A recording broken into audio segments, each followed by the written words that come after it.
What's up, everyone? Welcome to episode 323 featuring Patrick Larson, the founder, one of the Harrier. We're stoked to have him. He is a longtime listener or marketing intern. The kid's actually been listening to us since he was on a bus in Bulgaria since episode goddamn season 1, 7. Anywhere from episode 7 to episode 37.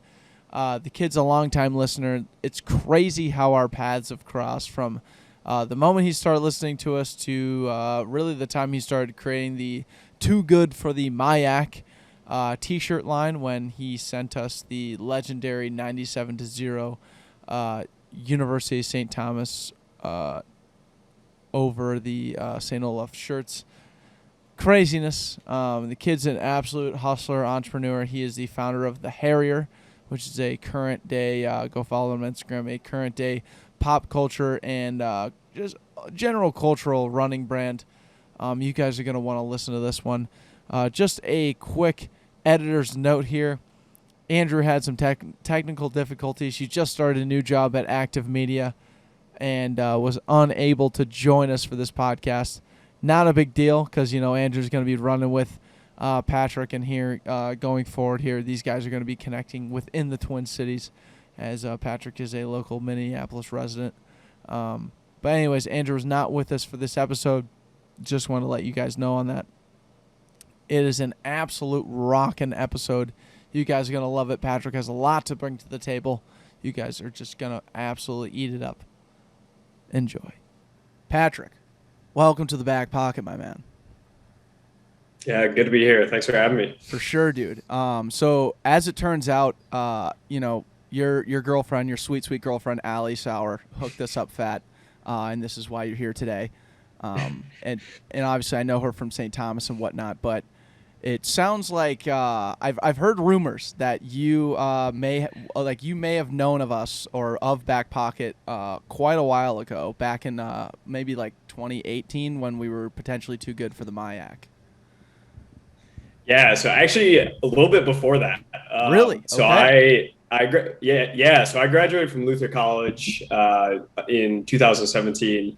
And after graduating, I spent a year teaching English in Bulgaria. And so I did that for a year. And while I was over there, I don't know how I stumbled upon you guys' podcast, but I have very distinct memories of being on these just janky Bulgarian buses, traveling to different towns while I was over there on the weekends and listening to your guys' podcast and just totally random came across it. This is before I knew of Allie, started working with her or anything like that. So, well before Too Good for the MIAC or anything like that too, came across your guys' podcast. So yeah, I don't know when you guys started. I feel like I'm, got to be one of the early listeners back in the day. That would have been fall of 2017. Dude, that's literally when we were, if it was fall, we were damn near we were a half a year into our podcast. Yeah. Do you remember which podcast you may have listened to first? Oh man.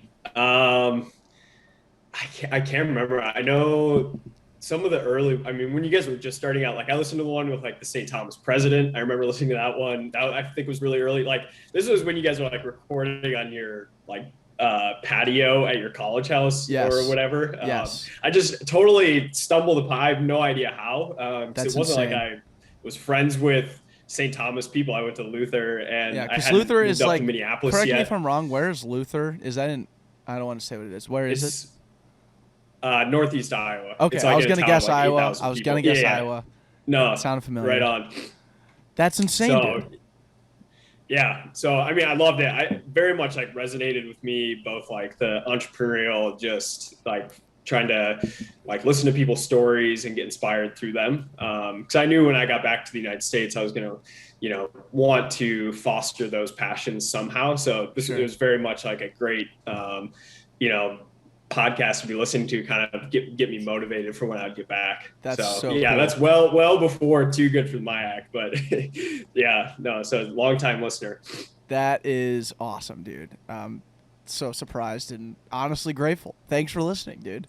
Yeah, absolutely. So you were listening If you mentioned President Sullivan, she came on a few times, but I would say anywhere from episode 6 to episode like 30 something. So we are officially episode 323. Dang. Okay. So come a long way. Exactly. You guys have grown up. Exactly. And as of you, man. And I also just got to ask like a quick clarifying question. Where is Bulgaria specifically? Yeah, so it's Eastern Europe. It's a great question. I didn't even know the answer to that before I went. Eastern Europe. I had to look it up, and I got placed in a really small town in southern Bulgaria. So I was like 20 minutes north of the Greek border. So the southern border of Bulgaria is with Greece. Like western is with like Serbia. Northern is like Romania and Ukraine. So very much over in that like Soviet bloc of countries. Right on. But yeah, so I spent a year there teaching at a foreign language high school.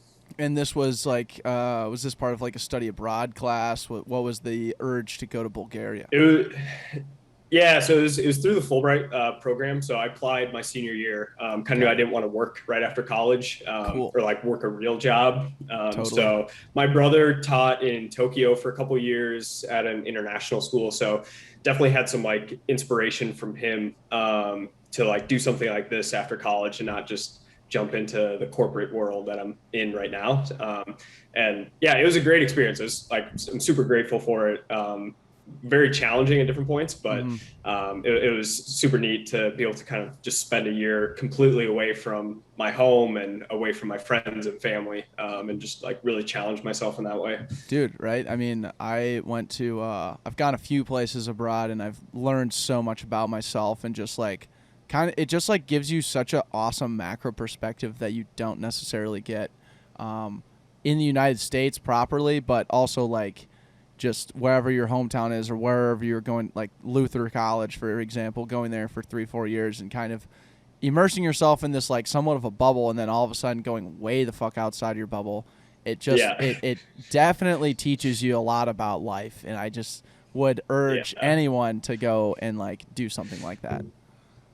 Yeah, so I went to Luther, and I also grew up in Decorah, which is where Luther is. So I grew up in Decorah and then went to Luther. I lived on campus. I didn't live at home, but very much, was in the same small community for like, 12 or 13 years of my life. And then my first experience outside of that community was going to this like post-communist, like country and like tiny town where no one spoke English. I like remember like what you're saying, like this different perspective. I just remember like rolling into town on this like bus, and the bus driver's like smoking a cig in the front seat, and I'm like rolling into this town. I'm like, where the fuck am I right now?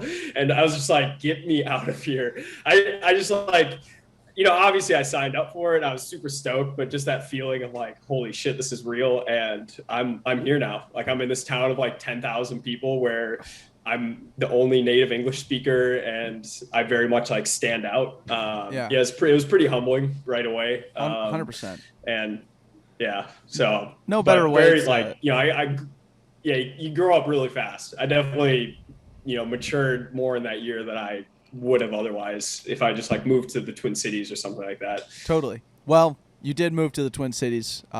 We know that you live in Minneapolis now, which I just now being in Arizona out in RV in the middle of nowhere, I got to say Minneapolis, phenomenal city. Quite underrated and quite frowned upon nowadays, to be honest, with, George Floyd and everything that's happened in recent days. And obviously it's pretty damn rough, but there are some amazing portions of Minneapolis. But like, where are you living nowadays in Minneapolis? I'm in Linden Hills, so Okay, I'm like sick. just west of Lake Harriet by a couple blocks. Yeah, so pretty good part of town. I've been mainly around the lakes since moving up here, Right. and sick, man. enjoying that. Yeah, great for running and just like good community where I'm living at. So Totally. Yeah. no, I agree. I feel like Minneapolis has kind of been getting like, just like from outsiders who have like no clue what's going on in the city, just like immediately assuming like just crazy stuff is always happening. And I'm like, I don't know, it's still a pretty good place. Like lots of good stuff going on. And yeah, like obviously has its issues, and like we need to make it better as we should, but it's always so frustrating like hearing outsiders. I'm like, all right, like you guys live in fucking like Seattle, okay? Like I don't need to hear about your perspective on our city here. Yeah, people forget that Seattle, I hate to go after them as an example, but hate to go after them. No, let's go in on Seattle. Look, okay, Seattle, first off, is the suicide capital of the world. If you Google Seattle, they have the highest suicide rate, which is so sad, right? Don't need suicides in life in general, but here we are with Seattle. Also, it rains every day in Seattle. You can say all you want about how shitty it is to bear the cold, but, like, it literally rains almost every day in Seattle. Yeah. No, so here's my other beef is I don't know if you have buddies that live in Madison at all, but I have like 4 or 5 friends that live in Madison and they will die on the hill that Madison is better than Minneapolis. And I'm like, you guys are insane. Like it is literally Minneapolis light. It is like just like the little brother of what Minneapolis is. But anyways, we don't. We digress. We don't have to get into how cool Minneapolis is. We also don't have to get into how crazy. Moral of the story, I'm here. He's here, dude. And running around Lake Harriet, running around those 3 lakes in general. It's Harriet, formerly Lake Calhoun, and Lake of the Isles. Like I used to live right in Uptown, right across the street from Lake of the Isles, and a routine of mine was legitimately going on a run around either all 3 of those lakes, one of the lakes, figure 8ing the lakes, whatever it may be. Like honestly, nothing more like pristine or therapeutic than like doing that. And as a guy who's like really never cared about running, to be honest, like kind of dreaded it most of my life, which I'll ask you that soon, but like it's awesome, man. And I kind of want to tap into that obviously you are the you're one of one at Harrier, at the Harrier, an incredible running brand. And again, since your sweet girlfriend put me on to your brand, I've been nothing but impressed. And just knowing your history around like brand creation, and you know we can talk about Too Good for the MIAC and how that kind of came to be. But dude, nothing but impressive since we came on to you, I gotta say, 2 months ago. Yeah, I appreciate it. I think this stuff like this has always been brewing. I think probably like you guys too. You know, it's like once that kind of like entrepreneurial creative spirit is in your blood, it's just a matter of like how do you channel it. So I think over the last 6-7 years, it's come in very different forms. Like ever since I was in college, like doing little things, and then whether it's Too Good for MIAC or something else, like very much always trying to channel that entrepreneurial spirit into kind of whatever is newest and whatever I'm most passionate about at that moment. And I think each time I've been able to iterate and get better and find something I'm a little more passionate about and get a little more attached to it as well. So I think that's really neat too. And that's how you learn too, is just by, trying and keep doing new things as well. So totally. Yeah, I appreciate it.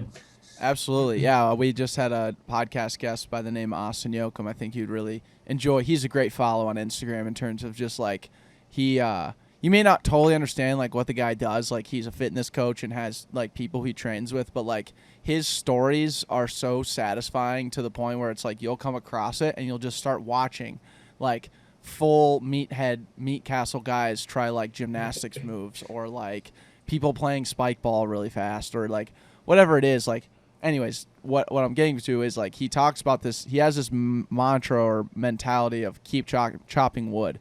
You're going to keep chopping wood. You're going to keep sharpening that axe every single day. People clap when the tree falls, but like no, at the end of the day, no one really gives a shit. It's up to you to keep chopping wood, and eventually you're going to chop down enough trees. We're very pro climate change, but you're going to chop enough trees down to like build a house one day and build a foundation. And you may chop a tree or 2 down and have a success, but it's not going to last long. But that's all relative. And so to your point, like walk me through kind of the chopping of wood. I want to hear kind of like the creation of Too Good for the MIAC, because I thought that was just like the most genius and situational brand you could have possibly created for the time that St. Thomas was getting kicked out of the MIAC for being too good. And then you also came up with the most legendary shirt of all time, which you sent us. And I still have it to this day. It's one of my favorite shirts. And it's so simple and stupid, but it's amazing. And it's literally a screenshot of my senior year when we destroyed St. Olaf, and probably the icing on the cake to getting kicked out of the MIAC when we beat St. Olaf 97-0. Like I really like walk me through like the creation Yeah. of this entire thing, and then like kind of how it kind of turned, or how the journey of it, and then how it kind of turned into the Harrier, what it is today. Yeah. Yeah, absolutely.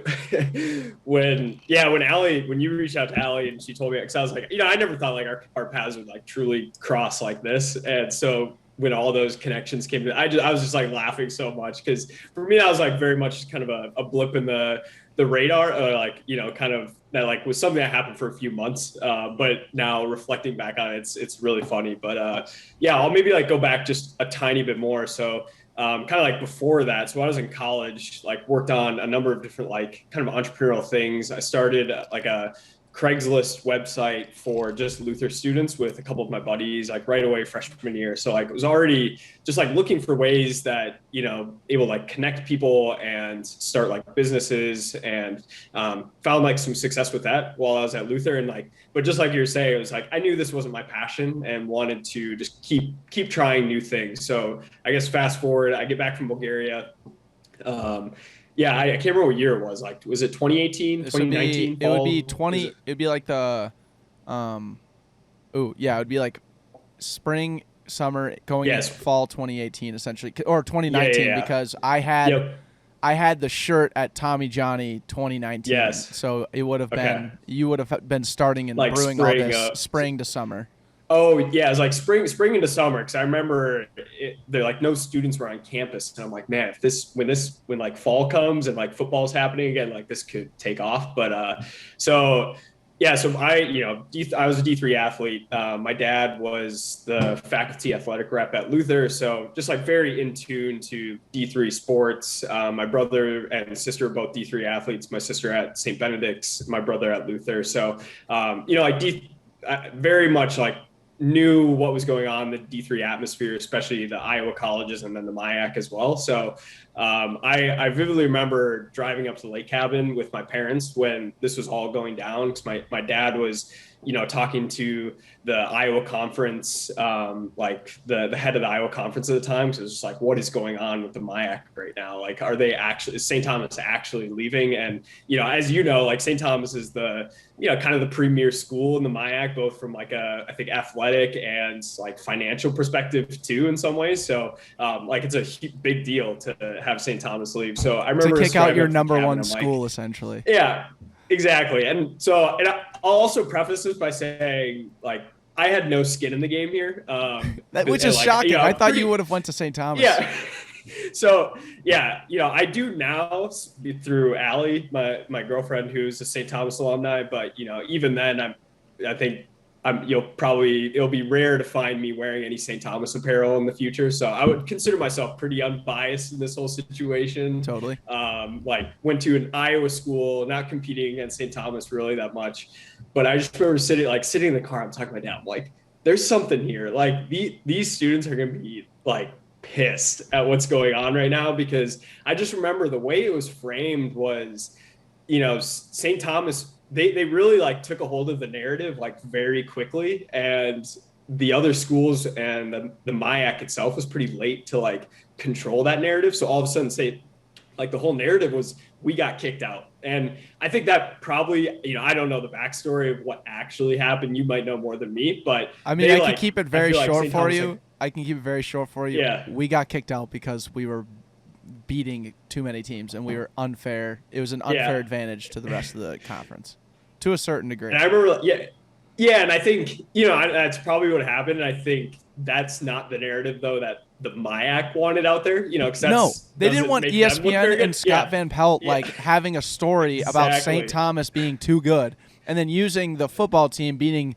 St. Olaf 97-0 as like a reason why this happened. It's like, dude, the football team was like, the football conference of the MIAC was like kind of the most competitive portion of the MIAC. Basketball, we were good, but got beat a lot.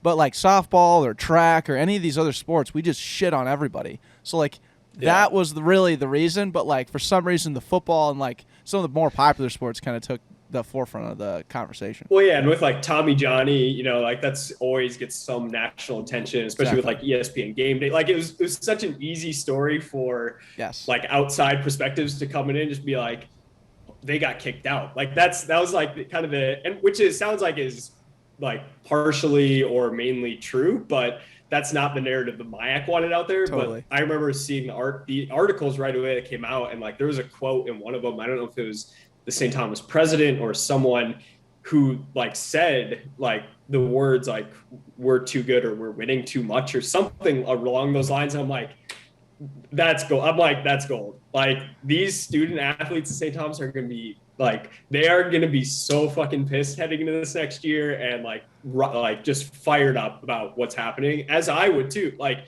if I was a St. Thomas student and this just went down, even if I wasn't a football player, I'd be like, this is ridiculous. Like you're seriously kicking us out because we're winning too much. And, you know, whether or not that was in the long-term plan for, you know, obviously like transitioning D1, maybe there was some stuff going on there where like, hey, this has worked out anyways with like the long-term plan. But in the moment, it just was very much didn't look good for the rest of the MIAC schools, you know, made them look, you know, soft for essentially kicking St. Thomas out. So I was like, all right, there's something here. I don't have skin in the game. I'm unbiased, but like, you know, I bet I could make some shirts out of this. And I had done that before with like a couple little kind of side hustles, like in college and like before that. So I knew like, you know, the basics of like making a website, like getting a supplier for some shirts like really quick and like putting it up there. I had some graphic design work that I'd done in college. So like it was pretty easy for me to just like, I had a website like the next day after talking to my dad. I was like, I bought the domain too good for the MIAC like .com. I think I still own it probably, but you know, I don't think it takes you anywhere now if you type that in. And like opened the Instagram handle too good for the MIAC, and it pretty much was born from there. And started, I just like followed a bunch of St. Thomas students who then it like spread, I think word of mouth pretty quickly, you know, because like it was super like relevant. It was very, if I would have done that like 3 weeks later, it would have been like, all right, this is kind of old news, but it was like right after the news broke and like people were more pissed. Dude, but yeah, so that's how it started. Yeah. That's awesome. So, cause like when we first caught wind of it, I was like, oh wow, this is probably some kid. This is probably some student athlete within St. Thomas who made this page just off a whim. But like the fact that you were able to pick up on it as not a St. Thomas student and execute and present it as the way it was, to give that perception off is like so incredible. I think that's amazing. But what I want to know is like, so you follow a bunch of St. Thomas kids, obviously. Yeah, you end up DMing us and sending us like the two, like these are vintage, like so important shirts at this point now. Tell me what happened after that, because what happened in my, like from my eyes was we got these shirts, we wore them on the podcast. I wore them to Tommy Johnny and every other St. Thomas athletic event. And to this day, I'll still wear that same exact shirt because it speaks volumes, right? What happened after? I had like, I cannot, like not, I've never had someone, Andrew and I are terrible t-shirt salesmen. Like we suck at merch on our own end in Backpocket. That is the single shirt that I had legitimately like 25 to 30 DMs like asking me how they could purchase that shirt tomorrow. Yeah. What happened? This is where the story actually gets like kind of good. So I sent you guys the shirts. It was like picking up pretty quickly. And like, I think just word of mouth from obviously like students sharing the posts, and doing different things. And so I remember I was at work one day and I got an email from someone at St. Thomas. I can't remember their name, but they at the time I think were like the VP for public affairs or something like that. So essentially, this is at St. Thomas, you're saying? Yeah, it's St. Thomas. So I got this email because I think I was stupid enough. I made this is the mistake that killed me. I think I left my email in the creation of the website. Like if you click contact us, it would lead you to my personal email. So it was like dead giveaway who I was. And they had a direct line to get to me. So I get this email essentially saying like, you know, please take this down because, you know, we don't like how this is making us look from like a, you know, St. Thomas brand perspective. From, you know, I think they wanted to not only control the narrative, but also didn't want to come across like too arrogant as well. And so, wow. And it really, the narrative that they stood behind. Well, I stood behind, but it's like, I think the way I created the website originally, it kind of looked like it was maybe affiliated with the school in some 10-4, ways. 10-4. So totally understood it. And so I like washed the website of like any St. Thomas like photos and kind of just made it generic then in response to that. And on the original shirts, I had UST on them. And I just took that off because I was like, you know what? I still want to do this. Like I can still make this work. So I like washed the site. And I didn't take the site down or anything. I get like another email from him a couple days being like, hey, we like really want you to take this down. And can I call you? And I was like, sure. So he gives me a call. And like you, I think he thought that I was a student or an alumni. And so he's like telling me, he's like, you know, we don't really like how this is making us look. There's leadership at St. Thomas that is like really like pressing to have us get this site down. And I'm like, okay, so your president wants this down. And I was like, and so my dad was the VP for marketing at Luther. So I like totally knew where he was coming from. Like my dad would do the exact same thing if this was happening at Luther. Totally. But I was like, I'm not just gonna like take this down. And so then he played the card of like, well, I think if you care about the university, like you would take this down. Like if you're like cared about what we're doing here, you take this down. And I was like, listen, man, I'm not an alumni. I'm not a student. And to be frank, like could kind of care less about the university's brand image at this point. I'm just making some shirts. And I don't think he loved to hear that. I don't think we were friends after that conversation. You legitimately said that? Yeah. I mean, I was like, dude, so I was at work when I hopefully no one at my job was like listening to this because he called me like during the middle of the workday. I like went for a walk outside and I'm like on this like 45-minute call with this guy and just being like, I wasn't trying to be a dick or anything, but I was just like, listen, like this is catching on and I am not violating any like trademarks here. I'm not using the They're just logo. trying to be a bully at this point. Like, really, yeah. Yeah, and I would totally do this. Like, you know, if you're in that position of, you know, like power, you have, you know, there's definitely a power dynamic there. Right. But I was like, I'm not gonna just roll over for this one. And I don't think he liked hearing that. So then it kind of went like silent for a few days. So I had like two really good weeks where I was just like pumping out shirts, and then I get finally another email like a week later from their legal counsel with like a very formal cease and desist. So something we have in common now. God. Those goddamn cease and desists. And it wasn't just like a paragraph. And I've gotten a few for the Harrier as well, just because I kind of push boundaries with that. And this is the most formal one I've gotten. And I actually have it printed. How many pages? It was 2 pages, okay. And it was like super formal language. Sick. And it was also like pretty like aggressive language too. And this is hanging on your wall somewhere? Yeah, in my apartment. That's sick. Because I think it's just hilarious. And, oh yeah. For me, it was like this is validation that I'm doing something here. Like I'm doing something that you know. It's like you guys you're doing something that caught wind. Like they heard about it and they don't like it. And I'm like, you know, for me that was like the validation I needed, kind of to like pushed a little bit, but after I got the like very formal, I was like calling my friends who are lawyers and like I had a couple buddies in law school and I'm like, all right, could I actually, if they want to take me to court, like could I actually hold up in court? And they're like you probably could, but it's going to cost you dude, it's going to cost you more money. And, you know, St. Thomas has in-house lawyers, like they can afford to do that. And I was like, all right, at a certain point, this isn't worth it. Yeah. And I was like, for a little while, I was like, you know, maybe I could like swing a deal where they would like buy me out, like swing some sort of like, hey, you want this down so bad? Like, you know, pay me a little bit of money here and I'll take it down in 2 seconds. But it never truly got to that point.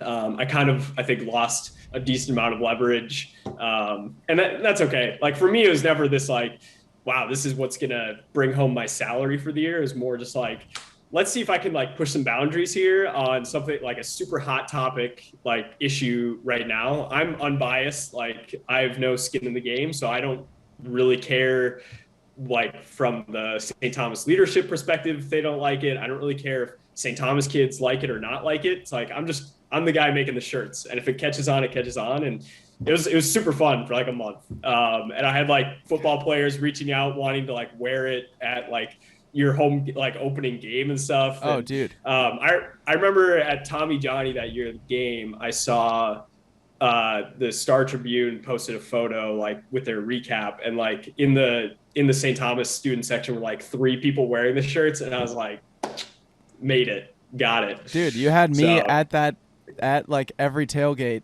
sporting that shirt, and I took a screenshot of a story of me like just drinking a beer with like my hand up like this with that shirt on.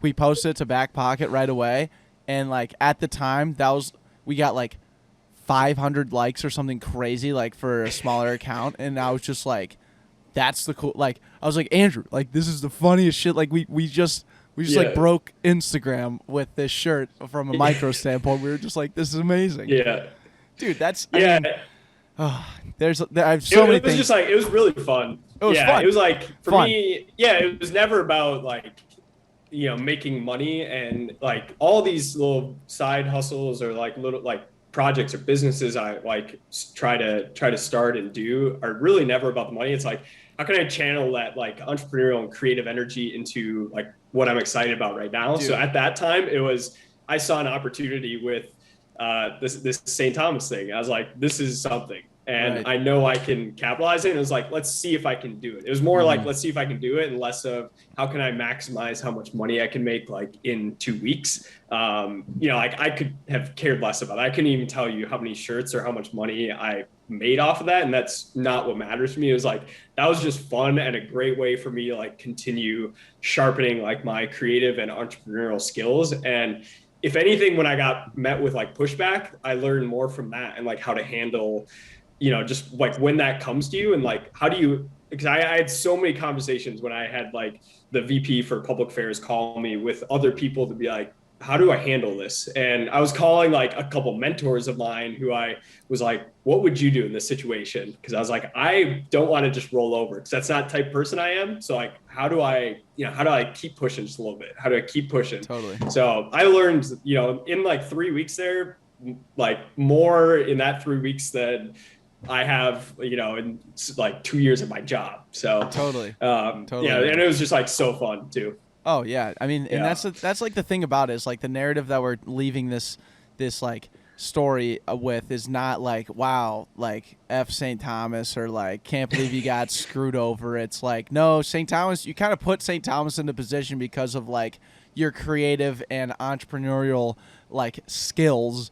And then you also got put into another cool position because St. Thomas had to force their hand, and you had to handle like a cease and desist from a school that makes way too much fucking money. And at the end of the day, it's the same fucking narrative that they push right away to get press. And eventually that helped them, I would say that arguably helped them become to what they are now, which is the first school ever to go D1 from D3, which is like, right. We interviewed the now athletic director of at St. Thomas, which is Phil Eston, and he said the same thing to say. He's like, it's the coolest thing to have this kind of support from the people within the community, like within the athletic community, trying to push so hard to get to something that really matters. Like, people use this too good for the MIAC mindset, not necessarily the brand, obviously, but the mindset that like we are too good for this and we can be something greater. And who's to say where this pushes us as like a college to like, are we going to be the next Notre Dame? Who knows? Like, there's no way to like quantify what it's going to be at this moment. But like, it's just funny to like kind of like how you captured the like the emotions so well that like it got in the way of like some people who weren't happy with it. Which, to your point with the whole cease and desist thing too, I also wanted to expand on this a little bit, which is like, like we got a cease and desist from Coachella for Bochella this year, and like when it happened, was it fun to like go through that with our lawyers and like kind of get heartbroken over like the greatest name of all time for like a boat party, and like were we in a situation where like we were pretty like just depressed over the situation? Totally. Is it unfair that like Coachella or St. Thomas just flexes their money on you? And then you're like, could I win this in court? Yes. Do I want to spend tens of thousands of dollars to fight it and then win eventually and get paid out like I would expect? Not really, because I can't do that right now. And the shitty part is they know that. So of course, like Coachella hires multiple law firms across many mediums across the entire nation to handle these things. Similar to like a St. Thomas who would handle these sort of affairs to a little bit dumbed down degree. But like, you know, it's like you said, it's just a cool experience to go through. Like, how would you handle the cease and desist later going forward with, say, the Harrier, or for us, like if we try and spin off a different festival? It's like, you know, we'll probably be ending up in a similar position, but at least we know how to respond, you know? Well, and you guys pivoted so well too. Like, I think how you took advantage of the fact that you got a cease and desist and like added that into your marketing, I think is, it's like, that's genius. And so it, like those types of things are like you, it's like, I've learned it shouldn't be showstoppers. It's how do you react to it? How do you pivot? Exactly. Like, how do you take advantage of that situation? And sometimes it maybe is a showstopper. Maybe it's like, this really isn't worth it. But like for you guys, you still need to have that party. And so like, how do you really pivot like your marketing and incorporate it, if anything? So it's like kind of this like inside joke. Like I was following along. I didn't even go to the party, but I was like, that's hilarious that they got a cease and desist and now have like added that into their branding. I was like, that was genius. I love that. Like, 'cause that's something I would do. I was like, you'd like take advantage of it. And like, it's almost like a way of just be like, kind of like an FU to, you know, the cease and desist and the lawyers, and be like, all right, sure, but we're still going to do our thing, and it's going to kick ass, you know? Right. So I think the only thing I wish we would have done is like created shirts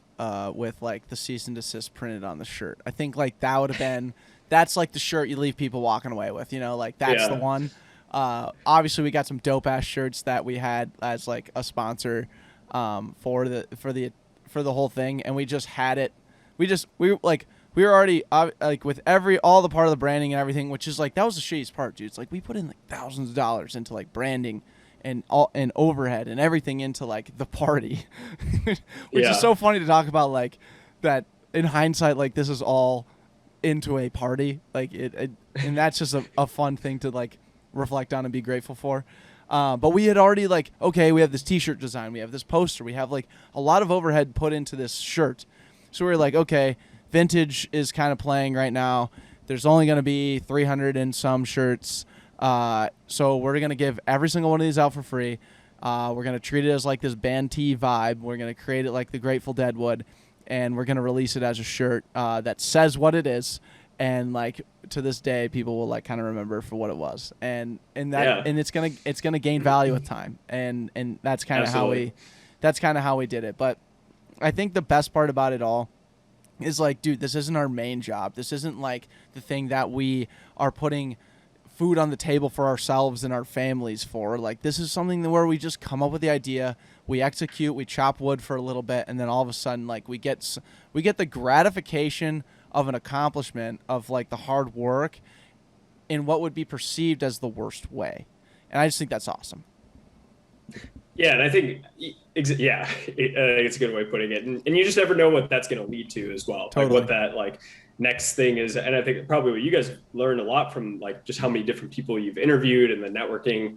You just never know what those connections and what like those experiences are going to lead to, even if in the moment it's like, this is like a small 3-week thing or 4-week like project. It's like, well, I learned so much from that, and that's caused me then to make it even easier when I start this next thing, which also happens to be an apparel shirt company. So it's like I've learned then from that, like how to better like be efficient and like what my suppliers should be and all that kind of stuff, because I took that risk and just like chop the wood for like a month, even if it didn't mean like building a full house. It was like hey, I got a few logs out of this, and now I'm like in a better position, this next time around. Nothing wrong with a few logs. I love that analogy. I'm just rolling with that analogy, man. Dude, it's so good because like we just chopped up a social clip for that today, and it like is doing pretty well on TikTok. I'm like, okay, this is pretty cool. Like, the chopping wood mentality's been around for so long. Like, you got to keep rectifying. It's so obvious and so like it's so simple too. I love it. But dude, talk to me about that. I mean, you obviously transitioned perfectly into like the Harrier and what you're doing now. And again, to reiterate, like we found you, Patrick, two months ago through your sweet girlfriend, and just been following. Not huge. I don't think I regret this, but like I didn't watch much of the Olympics, just because it was just so hard to get a hold of, like the access. And speaking of marketing, like whoever was running the marketing for the Tokyo 2020 Olympics, it would just sucked at it. So and I'm not going to use that as an excuse as to why I didn't follow the track and field, but like it was cool to follow the Harrier through the Olympics and know the vibe of each race, each storyline, with every shirt that was released, with every article that was written. Like, I truly felt like I was a part of the running community as I was following it from afar, and I just want to say, like, congratulations on that. You've blown me away with how you've operated, and I really just want to hear the story now, dude. Yeah, I appreciate that. So the Harrier started back in really at the beginning of COVID. So it's funny. I started. I've been a runner my whole life. Running is something that's super important to me. I'm passionate about it, and it's ebbed and flowed in terms of my relationship with it. And like when I was in Bulgaria, I didn't run at all. I kind of took a year off because I'd been running so much in college. I'd struggled with injuries, and so I left college. And I was like, I just need to remove myself from the sport. But it's always come back to me, and both in like the competitive sense and like the people that I've met through it and like the community that I've formed through running, especially here in the Twin Cities. So I think right at the beginning of the pandemic and the lockdown, I was at home like so many other people. I was living by myself. And so I was like, looking for these different outlets, because all of a sudden I had this extra time where I wasn't able to like go socialize. I wasn't able to meet up with my like running friends to even run together. And so just had like so much time to think on my own, even about, like my relationship with the sport and how I wanted to get back to the sport even more. So, I started messing around with the Harrier. Actually started as like a newsletter originally. I like started creating this like weekly newsletter that I was sending out to people. And then I quickly found that I was like, so the newsletter started like before races started getting canceled. So I was like, there was actually stuff going on. Then all of a sudden the pandemic happened and nothing was happening. I was like, okay, well, what a shitty time to start a newsletter when like everything's canceled. There's like nothing to write about. It was like every race was being canceled. I was like, well, I can't keep doing this week after week and just like grasping at straws. So I was like, how can I pivot this? And I had the Instagram going. I had like a little bit of a following started from that. And so I just started like posting like kind of running culture related things, like kind of cultivating this community of people who were just like passionate about running. And I was by no means like the first Instagram account to do that.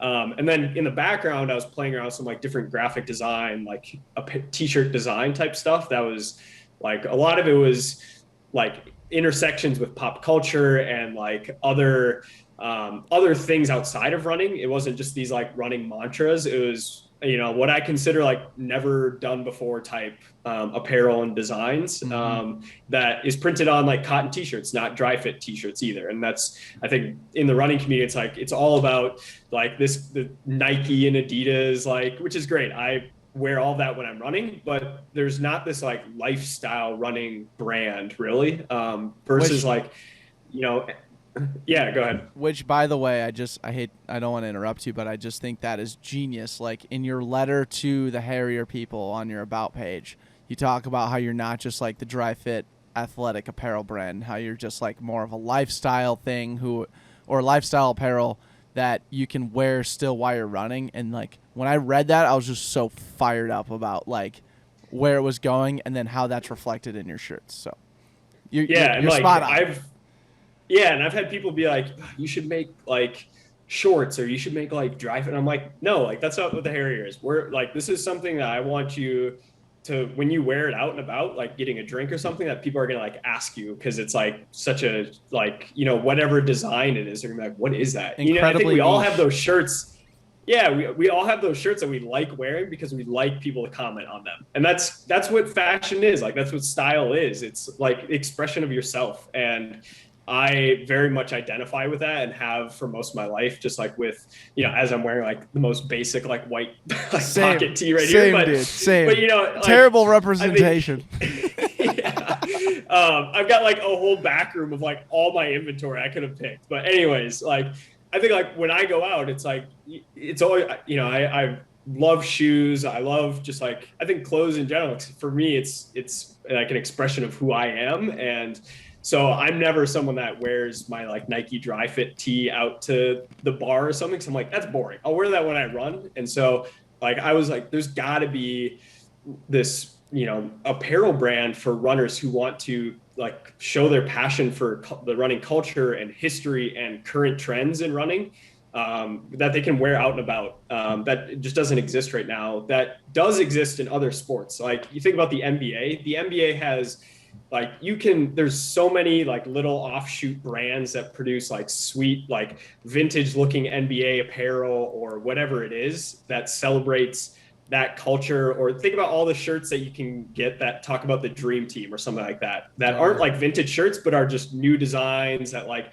you know, have different like caricatures, Michael Jordan, whatever. Like, there's so many different ways for you to express yourself as an NBA fan that there just aren't in the running community. So I was like, there's something here. So I started making designs and like sending them to my friends. And I even made a couple shirts myself of like my favorite ones. And, you know, we were just at home in the pandemic, and I was like, you know what? I got nothing to lose here. My startup costs have been pretty low. And when I first started, I was just using like a print on demand, like website. So I didn't have to carry any of the inventory. So it was like super low risk. And I was like, if this flops, it's okay. Like, I hope it doesn't, and I want to at least give it a shot, but I also don't want to put in like $10,000. And it caught on like super quick, like right away. And I was like, all right, there's definitely something here. And especially with the younger generation of runners, even younger than myself, like with 16 to like 24-year-olds, there's this kind of like subculture of like running that it's like people are so into it, and they just love the sport and are looking for more ways to read about the sport or watch the sport or wear the sport. And so that wearing it was missing. And so I think I've really tapped into that. And, you know, that's been really cool. And it's really evolved now over the last year to the point where now I'm carrying all of my inventory. I've got like, you know, my apartment is just an absolute shit show. Like Allie hates coming, like doesn't like coming over here. It's literally my room is like just like stacks of t-shirts and apparel and like boxes and stuff like that. But I wanted to make that transition because I wanted to like be able to add in those like custom touches of like a business card and like stickers and like writing a note if I know the person, or if they connected with me through Instagram, and like I could write them something. And so wanted to like add those, you know, adds time on my end, and that's something I'm learning. But you know, wanted to like get to that point where I was like handling every single order. So yeah, it's by no means my full-time job, but it's definitely like exceeded my expectations in terms of like how it's grown. And I've been able to ship orders to like 16 different countries and over 40 states. And yeah, it's been super cool to just connect with so many people who identify with the running community, and they're like, you know, super passionate about it, because that's who I am. So versus like Too Good for the MIAC, like I was very unbiased. Like I'm super biased here because I am a runner.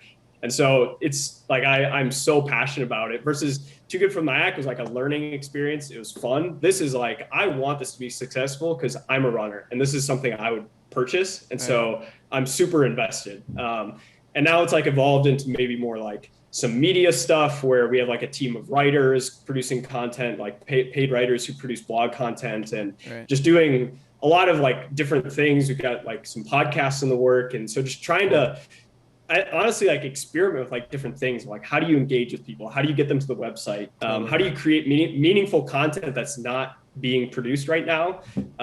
That's the other thing. I think in the running world, there's a lot of like X's and O's analysis that gets created. Like, here's the race, here's what happened during the race, here are the results, and not as much like, you know, who do you think would win in a beer mile, or like who has the best mullet of any dude? US who American, is that guy like, who American has the best miler? mullet in track? Craig Engels. He was guy on, fucking yeah, rocks. He's on Pardon My Take. Yeah, Guy fucking rocks. Cool as a mullet guy. That's the coolest guy in track and field, hands down.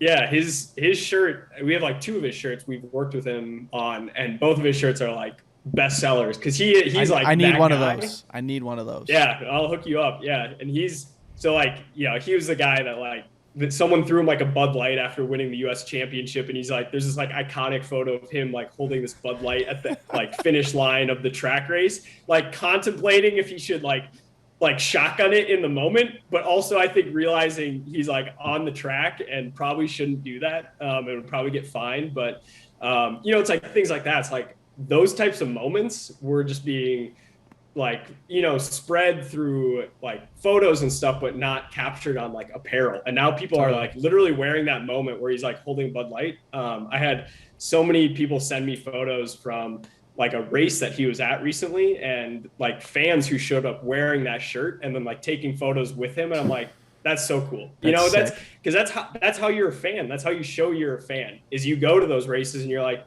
you know, you no longer have to wear your high school team cross country shirt. You can wear like the pro runner that's racing right now, right, or whatever it is, because that's what you do at a Timberwolves game, or that's what you would do at a Twins game. You'd wear that kind of stuff. Right. So it's been really neat, like really cool. I'm super passionate about it. I mean, dude, it's sick. I'm so just stoked hearing this like story and like how it's manifested, how it's just grown authentically from this just input of like passion, like how you've continued to chop the wood, and there have been multiple trees that have fallen. Again, very pro climate change, but like multiple trees have fallen for the brand, and like people are showing out. And I think that's just like, you're not doing it for the validation of that kind of moment where like people are taking pictures with Craig Engels with the shirt on, but like the fact that it happens is like an awesome moment of like gratitude. It's like, this is sick that it is happening. It's an awesome surprise, and it's cool too, because like people always talk about like, oh, it's riches in the niches or niches or however the fuck you say it, but like and it's true. Like you found something that you're passionate about that was missing a culture representation, and it still fills the void of where that other sports absolutely have. And it's genius. It works. There's it, and it's expandable. And I'm just excited to see like how you take this going forward. It's like you're kind of capitalizing on the kids, not capitalizing, but you're kind of showing light and taking advantage of the passion of the kids who like haven't had shin splints yet. Like they're so excited about still running. Like they don't think it sucks to run yet, which like I need to touch on that. Like you have to admit, like it sucks to run, right? Like it does suck to run. Yeah. Okay. I think Craig Engels on the Pardon My Take podcast was like, I don't enjoy this sport necessarily. I think that's a lot of really good runners too, who are just like have kind of fallen into it because they just weren't as good at like other sports. And you know, I played a lot of sports. I was a 4-sport athlete in high school, but nice. I had that moment too where I was like, damn, I'm just like, I guess the best at this one, and that sucks because this is the one that like is the worst to train for. But you know, it's like you always do the thing that like you're probably best at and you follow that a little bit more. Now it's totally like, oh shit, I guess this is the one. So right. Well, and I kind of want to touch on that too, because it's like, why, like for example, like I know Allie gave me some insider information. You didn't have a great grandma's half marathon, and I know you don't have a great time. Like we're gonna put that out to the millions of people who listen to this podcast. Like Patrick has a bad half marathon time because running. Patrick shit the bed at grandma's marathon. Yeah. Look, hey, that's the headline. That's a big takeaway from this podcast. That's the title of this podcast. Yeah. Patrick shit the bed at grandma's. No context. Everyone's like, yeah, skipping this episode. Okay, yeah, this shit sucks, obviously. But like, nonetheless, dude, like, when she told me that, I was like, okay, first off, running sucks. Half marathons blow.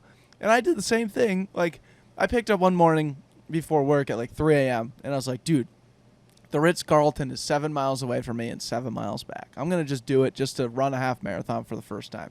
My time wasn't great either. I'll tell you what. I almost died. And like there's something where I look back at that last year in the middle of the pandemic, running that by myself, no headphones, just running it in the morning, catching the sunrise on my way back. Like there's something about it where I was like, that was the worst experience of my life to some degree, and I'm blessed to say that. But like, I still go and run. I still go and run all the time. And I'm also thinking about like just picking up and running a marathon at some point. Like I got a buddy doing the Moab 200, I think is what it's called, and I just want to pace him for like a marathon amount in Moab. Pick up and do it. I don't give a fuck how long it takes me, whatever it is. Like I want to go. That's something that like I say this here, and I want to go do something like that because there's something to running. I don't know what that is, but I want you to like help me maybe contextualize like why running, like why we go back to running. You know what I'm saying? Yeah, I can maybe speak to like what it is for me, because I know I say like it sucks. I've had some bad races. I've also had some really good races that like, you know, make you feel like you're on top of the world. But you know, I think especially during the pandemic this last year, like there weren't any races going on, and I was like running more than I ever was without really. And I love competing. Like that's the primary like motivator right now, is to compete, and that's just like always been a huge motivator for me. But for like 6 or 7 months, there were really no competition. So I kind of had to like readjust my relationship with the sport. And I run more than I need to like be healthy, definitely. But that's because I want to compete, but I still go out every day because for me, like I need that for my mental health. And I could feel myself when I was in Bulgaria and I wasn't running, like how there's at points where I was like, I need to be doing this because it's just good for my like sanity, and like there's definitely the physical benefits to it. But there were like points when I was in Bulgaria, like I was super down. It was like very challenging. I was homesick. I was like very isolated.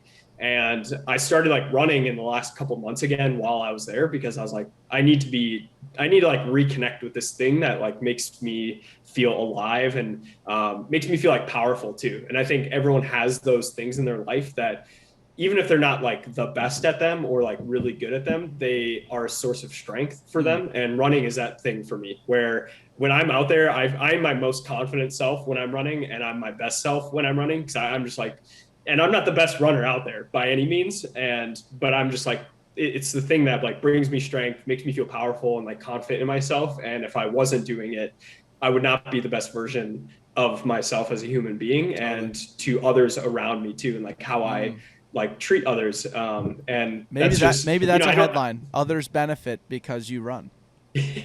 Allie benefits because I run, and she didn't benefit probably in like the 2 hours after grandma's when I was just like a piece of shit, like, you know, being like just an absolute dud about how I ran. And, you know, so it's like those moments doesn't benefit. But then in the grand scheme of things, I'd say like, yeah, my family, everyone around me is like probably recognizes I'm a better person when I'm, you know, being active and doing things like that. I mean, like this isn't a good stat line. Like for context, like this is direct text from your sweet, sweet girlfriend. For context, he ran grandma's half marathon in half the time I did. That's bad. That's a terrible, like, that's not good, man. Yeah, I know. It should have been even better. You know, I should have been running in a quarter of the time. But no, I mean, it's all about perspective. Like, it's all about context. And like, that was a great day for us regardless. Like, I was so proud of her for running, partly because running is so important to me. And so when you see someone else sharing that passion, and I don't think she would consider herself like a runner. Like, I think she would probably say she's someone who runs and like has done a half marathon now. And that's awesome. But to see someone who like trained for it and like put themselves into it and like went after this goal and is something that I'm passionate about, it's like, how cool is that to like see someone that's like, I'm going to do this thing, and like, you like it, we both like that's such a cool shared experience to have. Even if like I didn't perform as well as I want to, it's still like this very cool, memorable day. So totally. And like, just to kind of go off of that, have you ever like, do you run with a lot of other people? Like, have you done that in the past, or like, is that a typical thing? Yeah, so I run on a couple teams here in the Twin Cities. Oh, that's right. Yeah, you're part of a competitive team, correct? Yeah, so one's called Collegeville Track Club. So it's started by a bunch of Johnnies, unfortunately, I know. That's okay. But and then the other team that I've started running with this last year, it's like a professional team here in the Twin Cities. So I've started to train with them and be coached by like the coach of the team, and Sick. which has been a pretty big step up for me just in terms of the quality, the caliber of runner that I'm running next to 3 times a week for our workouts. Right. And just like what their goals are. I think when you're around people who all of a sudden have even more elevated goals than yours, it's like, wow, okay, like I got a mindset shift here if I want to get to where they are. And Totally. A lot of the people on that team were people I aspired to be, and now I'm training with them, which is pretty neat, but also very humbling on a like weekly basis when I'm getting my ass kicked. But so I train, very, very regularly. Dude, that's super sick, man. Because there's if you have time, because I know you're trying to be pushed by people who are like elite runners, but if you have time for a normal, just like everyone kind of workout, like if you want to still be a part of the community, but like just run and like get a workout in. I hate that I'm saying that because I feel like I'm kind of like making them seem less than they are. But like, have you ever heard of November Project? I don't think so. No. Well, that's Tell me great. about it. That's great. So November Project is like a global running community. Free workouts every Wednesday. They have like a workout every Wednesday I think it's in Gold Medal Park for the most part in Minneapolis. Oh, cool. But dude, you would be amazed like the people that show up to that kind of stuff and like the runners that are in that group. My good buddy Brogan Graham, he's one of the co-founders of it, and they're in like 14 different countries. I think every state. Cool. Yeah, like they're pretty big. But you'd love it. I think you would be an awesome addition to like a November Project morning workout. I think they start at like 6:30. Okay. Every Wednesday. You'd love it. And then you'd also love to meet my buddy Mark Dowdle, which I don't know if you know anything about him or if you've heard of him through our podcast or anything like that. But that guy he's an ultra marathoner.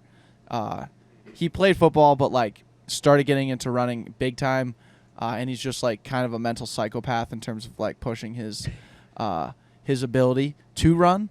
And he ran for a charity that started last year. One of his buddies, he ran from Duluth to St. Paul, 168 miles in 40 hours. And we got to be a part of the support team on that. Andrew was the guy driving the van, and we have this whole podcast kind of documenting the whole thing. But like, guy loves to run. I think this would be two different opportunities that you would absolutely kill to have or to be a part of. Yeah. No, I love that. I think that just speaks to like running is something that I truly believe is able to transcend so many. I know that's going to sound like, super like sentimental and cliche, but I truly believe like in the value that running can bring to like human beings and how its ability to like transcend so many different things like race and, your background, your sexual orientation, like whatever it is, and just bring people together.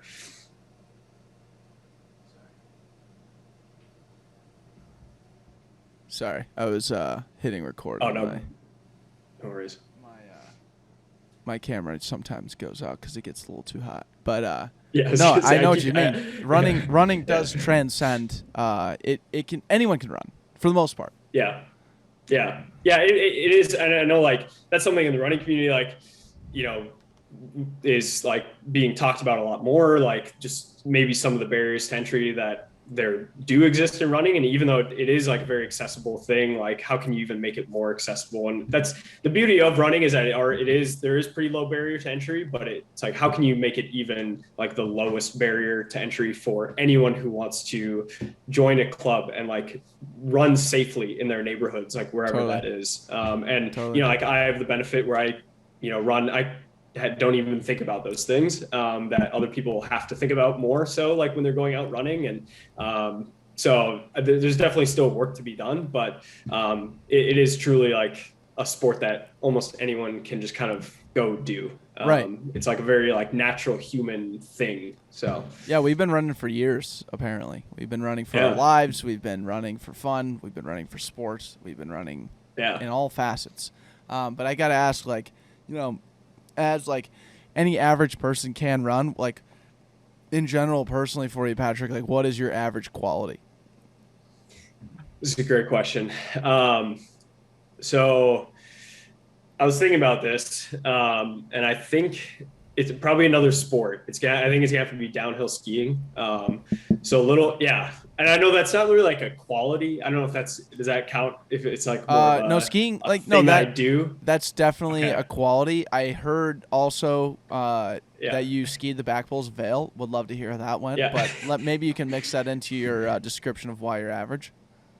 Yeah, so when I was in Bulgaria, I did not grow up downhill skiing, like, and never downhill skied. And when I was in Bulgaria, I like got invited on this like downhill ski trip. So there's like these beautiful mountains in Bulgaria, and so I had a couple friends who invited me over the Christmas holiday, and I was like already very homesick over the Christmas holiday, like wanted to go home, but decided to stay in Bulgaria, and like was then invited on a ski trip that I wasn't excited to go on. So like I don't downhill ski. And like on top of that, like I knew my girlfriend at the time was about to break up with me. So I was just like, this is like the worst possible like week of my life, I think. And I'm like finding myself on the top of this like mountain, and like just it's like horrifying. I'm like, I have never done this before, but I'm not the type of person that wants to like slow people up. So I was like, I didn't even go down like the bunny hill or anything to practice. I was just like, yeah, let's do it. Like, I don't want to slow you guys up. You guys are skiers. And it was maybe like the most traumatic day of my life in terms of like pure like non-athleticism on display. And like it got to the point where I was just like falling on purpose because I was just like, I'm out of control here. And I remember the next day I was like bruised all over my hips and stuff like that. So then fast forward, I'm now in this great relationship with Allie, who is like a super talented downhill skier. Very, very good at skiing. Yeah, very good at skiing. And I'm like, we're like 2 months into our relationship, and she's like, do you want to go to Vail with me and my parents? I'm like, okay, wow. First of all, let's do this. Like, I'll drive out to Colorado in like 14 hours in the car with your parents, who I like still am getting to know. I'm like, it's like we're like 2 months in. Not the most entertaining drive. Like, we're going through Iowa. No offense to Iowa. We're going through Nebraska. No offense to Nebraska. And we're going through like the northern part of Colorado, which no offense to the northern part of Colorado, but like they're so ass. Every single one of those. It doesn't get interesting until you get through literally Denver, until you're and then you get into the mountains, and it's like, oh, okay, finally hour 13 of 15, and we're on our way to Vail, and we're in the mountains. Cool. Like, dude, insane that you pulled that off. Yeah, it was a weird time. So it was like in the pandemic, so we were all kind of in our own bubble. So it was like, this made sense for us to go out together. It was like, wow, this is a lot of car time with her parents, who I'm like still getting to know. Love her parents now, like they're great. But this was a pinnacle moment in the for sure. And I'm like expanding on this question like way more than I should. But this is good. So this is how we podcast. We're there. Yeah, we're there in Colorado, and I'm like, my only like memories of downhill skiing are from that like 2 days in Bulgaria, where it's like just horrible. So I'm like, this could also turn out to be just like the worst. And for everything that her family knew, I was like a pretty athletic person, like they knew me as like this runner who like did other sports. And so I was like, wow, this is gonna be a huge disappointment for them when they see me just like going horribly down the mountain. Be a liability out there. Yeah, I was like, yeah, that too. Like, the last thing like the parents want to see is like the kid get hurt, because like now they got to deal with like Allie's boyfriend who broke his arm on a green. This is like their trip too. So I'm like, man, I don't want to just like shit on their trip. So anyways, so I'm like pretty fucking nervous going up I didn't tell her. I think she knew, because I like was not talking going the chairlift. I was like, this could be very bad. And like it worked out. Like I had a blast. So like end of the day, I skied like 3 days while I was out there. I'm like very average. I'm not good. Like her dad and her mom are all like very good skiers, but I had a ton of fun. I think part of your question when you sent it to me was like, also something I care about. Like what's something I'm average at, but I care about. So like skiing has become something I care about now because Allie cares about it. So just like she did this half marathon. Oh, come on, dude. You care about it because it's fun. Like skiing is sick. Like you went to the back. Okay, it was also, all right, just, hey, this is the part where I'm hoping she listens to that, and then like maybe nothing else. Like the part, this is gonna score me points here. Anyways, totally. We'll clip that out. Yeah, there you go. We'll clip just that out. Anyways, exactly. So obviously, like care about her. So like this is important to me, but it also was like very sick. I was like going through the like trees. I was like going off like little jumps and stuff. Oh, it was pretty fun. Now. Yeah. So like. Okay, I was going down Black Diamonds the first day. So. Right. So here's like as a guy who's skied all my life and who've taken people out, all right, like yourself, the key to skiing is exactly what you said at the very beginning of your Bulgaria trip. Just don't slow them down. You know, like don't be the guy who like can't do it. You know, and that's a hard place to be. That's a hard place to get to, and the fact that you've got to that place where you can get down basically any hill or mountain, for that matter, no matter if it's a black, blue, or green, like the fact that you can get down it in a timely manner is commendable on every front of skiing. It doesn't matter how good you look if you fall a billion times, but like if you're able to get down it and you're not, and like we don't see you at the bottom of the lift, but we're like, okay, like, you know, Patrick will come down at some point, like he understands what he's doing, like the vibes will be high forever. Yeah.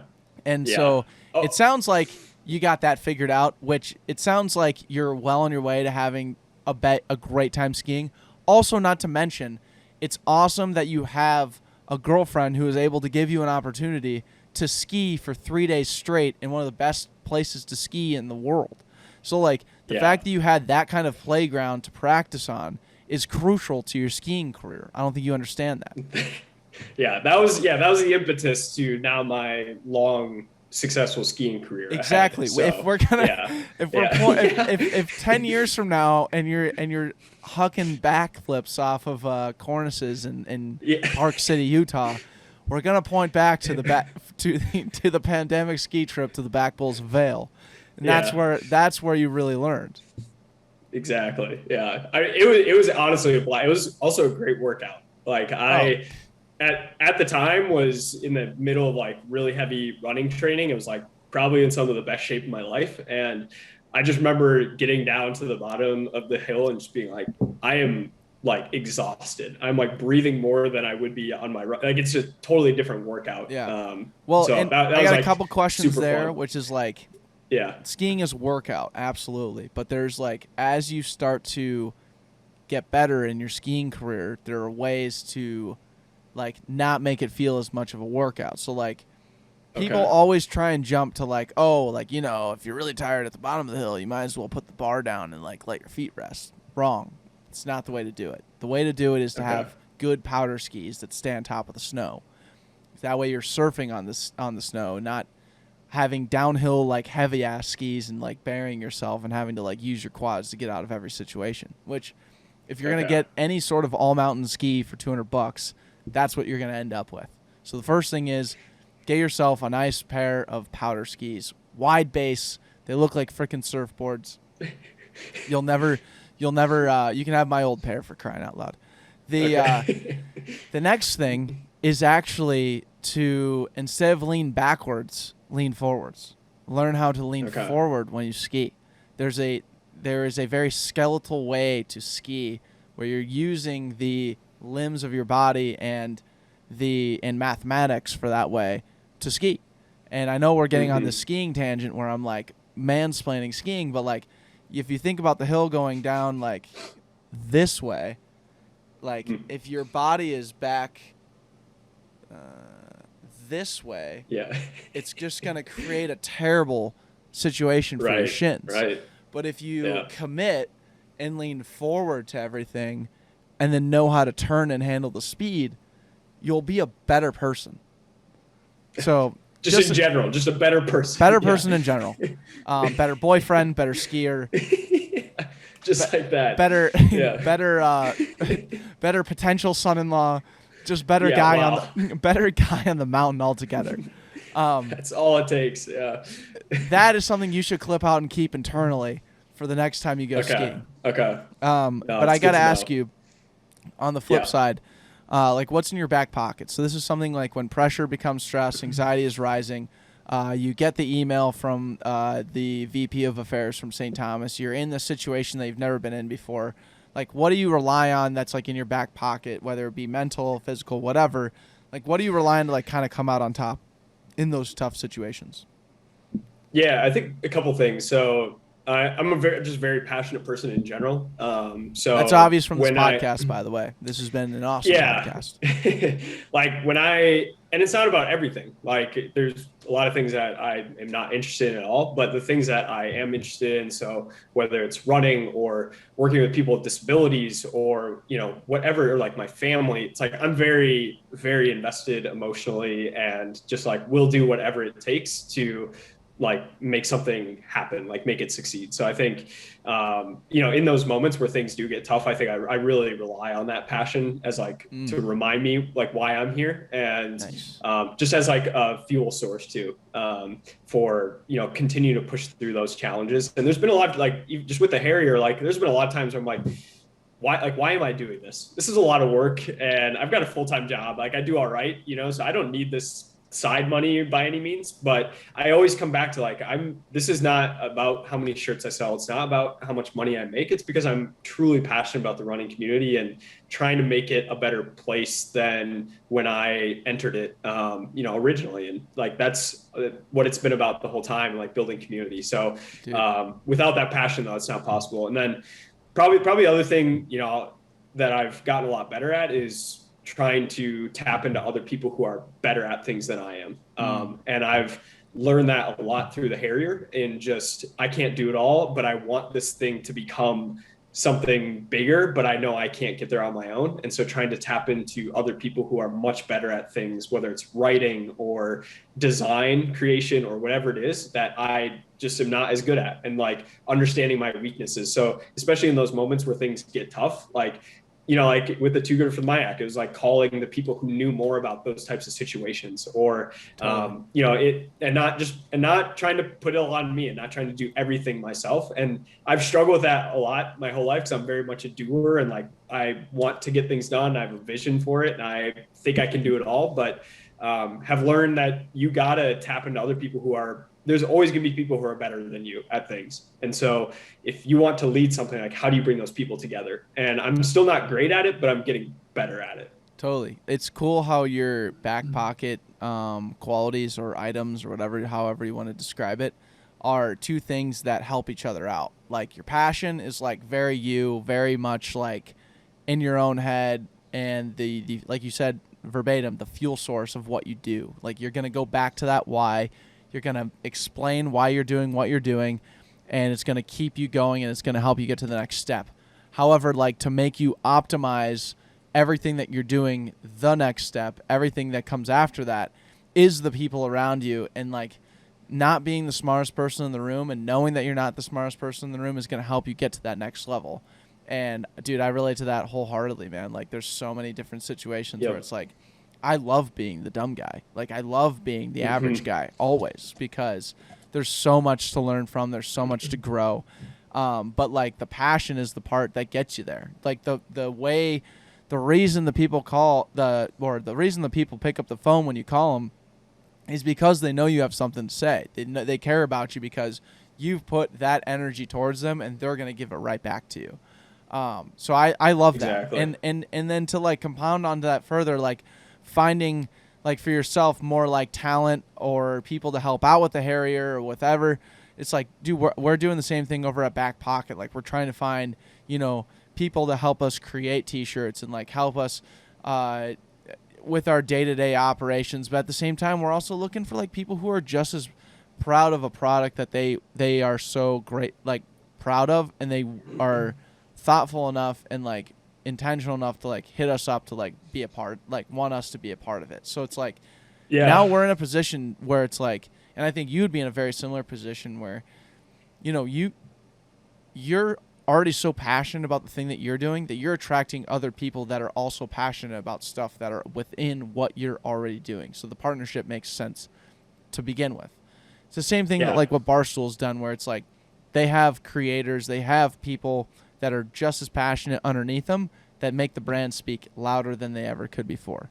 And so like that's like what we're after right now. It's like we have people, we have other, like we started Straight Candid, this other podcast with these two females in the Twin Cities less than a year ago, and they by far and large have more downloads than we have ever had total, and we've done 300 episodes and they've done 30.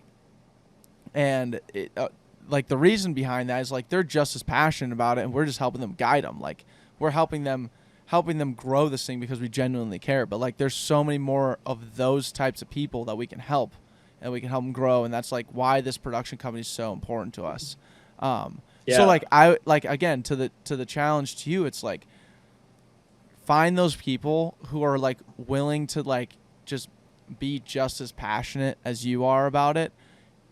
Even if it's in a very small and minute, like saltine cracker type of commitment, because it's going to go such a long way because the passion's behind it. Yeah, no, absolutely. And I, it's like you say all that, it super like resonates a ton with me. And I just think of like the customer base that I have for the Harrier right now is a lot of like 16 to 22-year-olds who are like super excited about the sport. And there's kind of this like new wave of young runners in the sport who are really excited about it, which is they don't really have shin awesome. splints yet, dude. I mean, you're going to have this whole group of guys that don't have shin splints.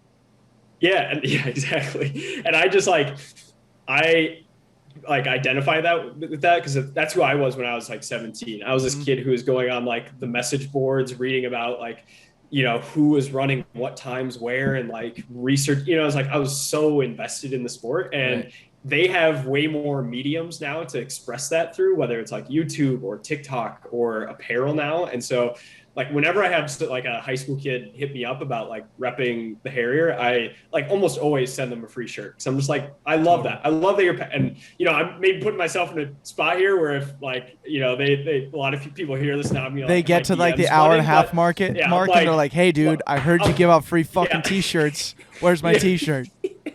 I'm like, I'm gonna be bankrupted like a week after this, but no, but it's like for me, that's I don't know. Again, it's like never been about the shirts. Maybe that's not best business practice, but for me, it is in a lot of ways because that's how I'm like generating this community of people who really identify with this brand in like a positive way. Because, you know, and I don't think it's them just like wanting to like get a free shirt just for a free shirt. It's like I think they truly like believe in it, and I've had like some high school kids like tell me like how like stoked they are to be able to rep the brand. Like they're going to college now, and they're like, I'm like, it's small, but I'm like, that's who I was. And so like, that is so cool for me to see that.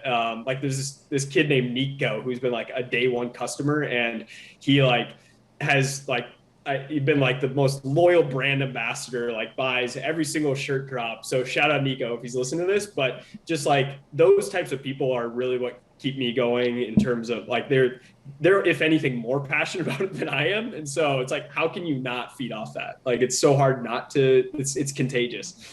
It's next question, dude. I mean, that's kind of why you do it, right? Like there's a certain gratification that comes with that kind of stuff. And it's like, wow, like I can't believe I'm in a position where I have someone that's so dedicated to something that I created. And there's something that's like so inherently incredible that there's no monetary value that justifies it. And I think like you hit it right on the head, man. And who cares if we have 40 people who listen to this who DM you for a free shirt? It's like, dude, we will find a way to send every single one of those guys a free shirt. Like that's not what we were ever about, was our profit margin, you know? And we're just trying to scale the passion, and like the passion will overtake at some point and will be something. And I gotta ask, this is a random question, but have you read the books Shoe Dog?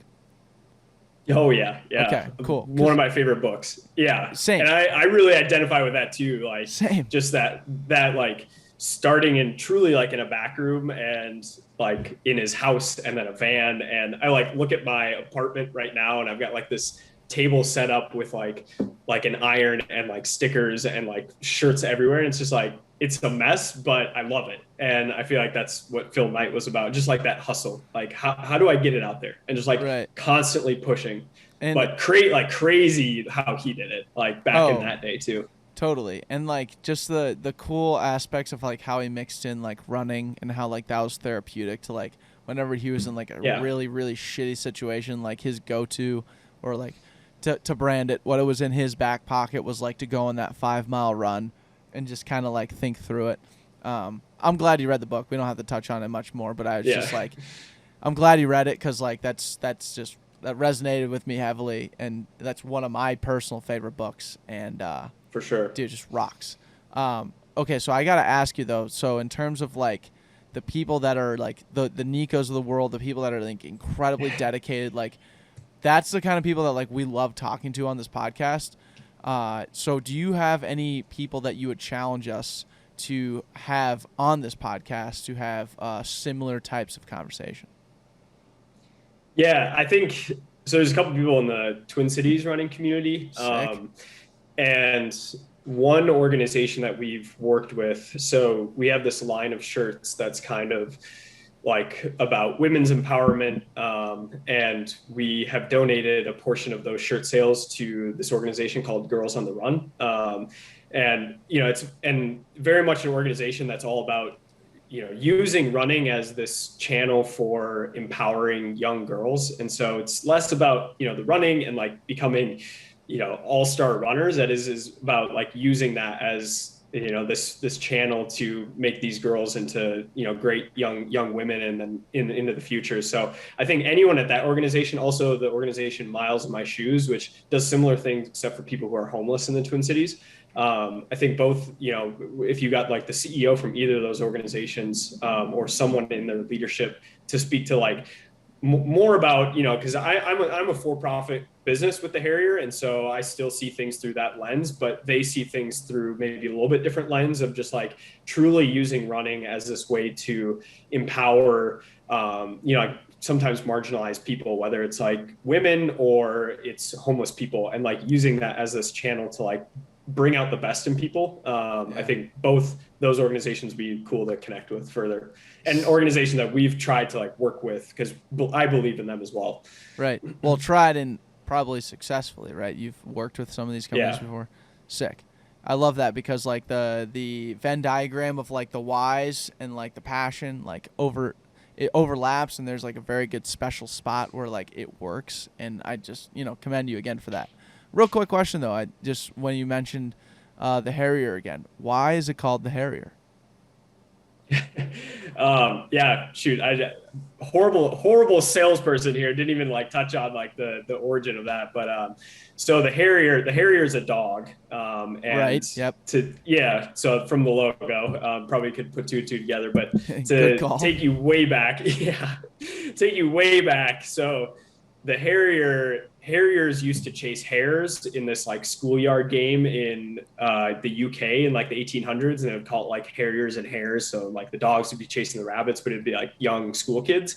And then eventually like the term Harrier kind of then became associated with runners, like as like that evolved over time. And so like a lot of times you'll hear, like, at least like when I was in high school, like our newspaper would write about like, you know, the Decorah Harriers like competed at this meet. And so the word Harrier is used that very synonymously with runners, not like, it's not super mainstream. Like you won't hear, you know, like NBC calling someone a Harrier when they're covering the Olympic marathon or something like that. And that's part of the reason why I chose it. So it's still kind of unique. And I felt like it's a little woke. It's a little woke in the running game. Yeah, but it begs that question, like why is it? You know, I think almost any like good brand, it's like it kind of I think a good brand, it means something to the person that's found. It's not just gonna be this like self-explanatory thing necessarily. And like I could have called it like running fan shop, but like that's boring as fuck. So I, you know, don't want to do that. And also I was pretty intentional early on where it's like I want to have a name and a brand that could do a lot of different things. So like I don't want to create like running fan shop because that kind of narrows me in on like one thing. Like the Harrier could be anything. And it's at this point more just like the symbol. It's just the brand. And probably with the Backpocket too, it's moved on beyond the back pocket. The back pocket like represents, like everything you're doing. It's not just like this singular thing. Totally. And that's how I see the Harrier. It used to be like a singular thing. It was like, that's the shirt company. But now it's like, it's just the brand now at this point. It's not just like one thing. Well, it's cool how it evolves and like it changes and changes, but like at the same time, it still represents and fully encapsulates what you're doing. It's like back pocket was like the impetus of like the question I asked you, like, what's in your back pocket is who you are. It's like what you rely on. It's something that like makes you unique. And then it's like, how do you justify that for like Bochella? Like what's going on here? But it's like at the same time, it's like, hey, dude, everyone's unique. Blah blah blah. Everyone's throwing parties, or everyone's having a good time on a boat. Yeah. But yeah, it works. And then that's the cool part. Is like when you're that passionate and that intentional about something, it doesn't matter. It's like, okay, that is what it is. It's like you're creating the symbol or the motif for what you created. And no one's going to question that. And I think that's what's important about, like, the chopping wood. That's what's important about the intentionality behind it. Because at the end of the day, it's like no one questions what Nike stands for and, like, the validity of, like, why that's important, or Adidas, or any of, like, any brand for that matter. It creates itself. And it creates itself from the passion and the intention, man.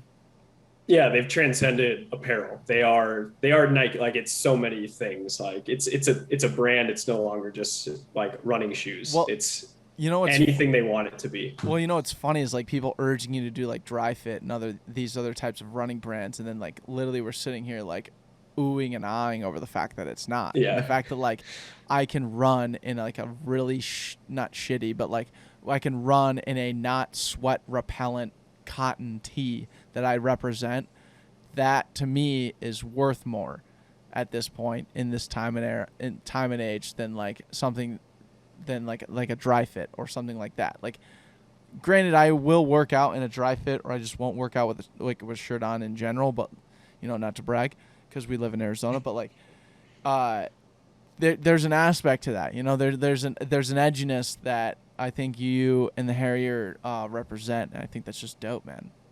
Yeah, I'm gonna have to send you some shirts to rep down there. I would definitely run in in the Ingles shirt for sure. Yeah, I'll get you an Angles one. I'll get you a Drip Choge one as well. That's dude. I just saw that. That looked sick. Yeah. It's got like the drip graphic design on it and shit. I like. Yeah, so that guy just won Olympic gold in the marathon. But like 2 years ago, he did a little backstory. He did a GQ photo shoot, kind of out of nowhere. Like this East African dude who's very humble, and they had him just like swagged out and like very, like what GQ does, like just very drip. fashion, like very fashion forward. If you're featured in GQ, that's like a big deal. Yeah, so his name's Kipchoge, but then he kind of took on this. I wasn't the original person that called him Drip Choge, but I was the original to like put it on a shirt and like design something around it. Like Drip Choge came from that like photo shoot, and it's just like been something in the run. Like it's stuck. Like he's very likable too, which helps. So, cool. But yeah, that's one of my favorites. You are a November Project person. Like you need to be a part of that. And like the second people find out like you're like the creator of this really niche running community, like you're like that you will be giving them shirts 1,000,000,000%. Like you and Brogan would connect on a whole nother level, man. 100%. Yeah, let's make it happen. I will make it happen. Okay, so I have 2 final questions. Okay. We've been having a hell of a podcast here, but I have 2 final questions. I heard that you are like you love a good like would you rather question. I heard you're like very, very theoretical in that sense. So I have a good would you rather if you're ready. All right. Let's do it. Okay, so you're ready. Excellent. Okay, so if you were able to live to the age of 90 and retain either the mind or body of a 30-year-old for the last 60 years of your life, which would you want? Okay, so I'm guaranteed to live to 90. Guaranteed to live to 90. Would you rather have the 30-year-old body or the mind of a 60-year-old? And then would I have a mind of a 30-year-old as well? If I was a 30-year-old body, maybe. Yes, concurrently, I mean, yes. You would be the 30-year-old naive, like whatever you had at 30 years old, that's what you had, or would you rather have the mind of a 6-year-old? And then seemingly like not the 30-year-old body. Correct. I feel like it'd be like super like conceited to say like the 30-year-old body, you know? I don't. Conceited? What's conceited mean? Is that like the typical? Or like self-indulgent maybe is a better word. Like I read this, dude. And maybe, to tap in on may- this I may because I have- haven't answered okay, it all right, myself. Okay. We could potentially unpack this together. Yeah. Yeah, because I'm kind of like, I'm conflicted. Part of me is like, I read this quote from Naval the other day that is like, when you're young, you want to be rich, and when you're old, you want to be young. Like, because you're already rich when you're old or whatever. And so, like, I feel like there's this really unattainable aspect to being really young. And that there is an inherent advantage and a purity to that.